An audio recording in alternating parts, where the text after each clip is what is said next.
ప్రభువైన యేసుక్రీస్తు నామములో అందరికీ ప్రత్యేక వందనాలు చెల్లిస్తున్నాం. ప్రతిరోజు దేవుని వాక్యం అంటున్నాం కాబట్టి ఈరోజు కూడా దేవుని వాక్యం అందులో దయచేసి పరిశుద్ధ గ్రంథాలు చూడండి. పరిశుద్ధ గ్రంథంలో కీర్తన గ్రంథము 107వ కీర్తన 19వ వాక్యం చదువుతాం. కష్టకాలమందు ఆయన మొదలుపెట్టి ఆయన ఆపదలో నుండి మనం విడిపించింది. కష్టకాలమందు మనం దేవుడిని మొదలుపెట్టినప్పుడు ఆయన మనల్ని విడిపిస్తారు.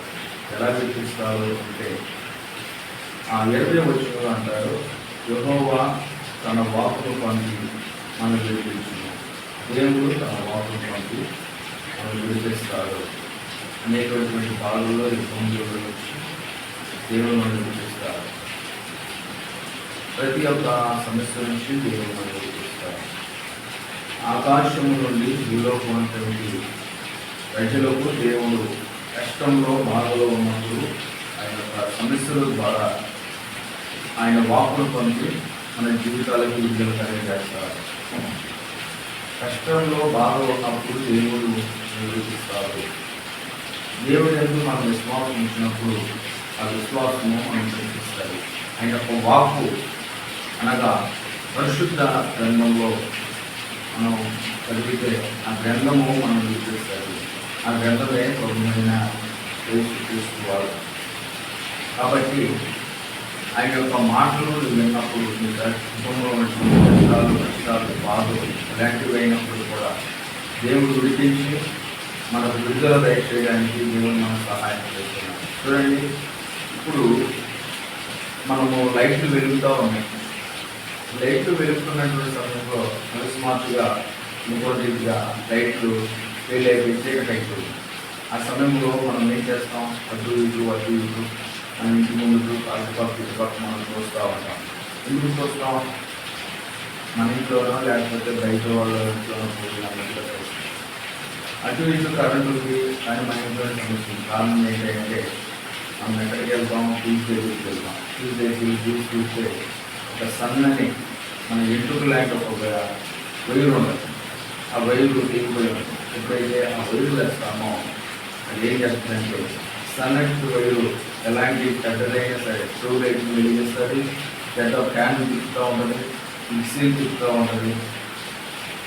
అలాగే అది చిన్నదైనప్పుడు కూడా పెద్ద వెలుగునిస్తుంది. కారణం దాంట్లో ఉన్నటువంటి శక్తి. అలాగే దేవుడిని నమ్ముకున్నప్పుడు, దేవుడిని విశ్వాసించినప్పుడు దేవుడు మన యొక్క సమస్య నుంచి విడుదలైపోయడానికి పరములు విడి భూలోకానికి వచ్చి నీ కొరకు నా కొరకు ఆయన శిలువలో రక్తము కాచి మనకు విడుదల దయచేస్తూ ఉన్నారు. ఎలాంటి పరిస్థితుల్లో ఉన్నప్పుడు కూడా దేవుడి దగ్గరకు వచ్చి ఈ సమస్యను వేసే చేతిలో పెట్టి దేవుడి విశ్వాసం ఉంచి ఆయన వాక్కు మీద నమ్మకం ఉంచినప్పుడు దేవుడు మన జీవితాలను వెలిగిస్తారు. అందుకే కీర్తన గ్రంథం 19వ కీర్తన 5వ వచనంలో కూడా అంటాడు, ఆయన యొక్క వాక్కు మన యొక్క చీకటిలో వెలుగునిస్తుందని వాక్యం దేవుడు చెప్తూ ఉంటారు. ఆ పాదములకు దీపము, దేవుని యొక్క వాక్యము మన పాదములకు దీపంగా ఉంటుంది. ఈ వాక్యమే నన్ను రక్షించును,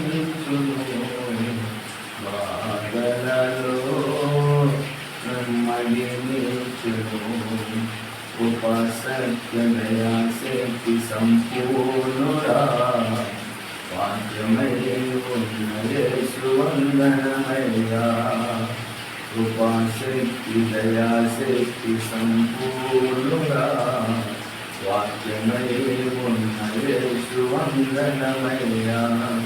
ఆయన వాక్యము మనం చేస్తున్నటువంటి త్రోవలోను, మన యొక్క ప్రయాణంలోనూ, మన యొక్క మార్గంలోనూ ఆయన వాక్కును మనలో ఉంచినప్పుడు అవి మన జీవితాన్ని వెలుగునిస్తాయి.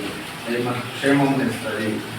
మన యొక్క చేసే ప్రతి ప్రయత్నంలో కూడా దేవుని వాక్యాన్ని మనం వినప్పుడు దేవుడు మనకు విడుదల చేస్తారు.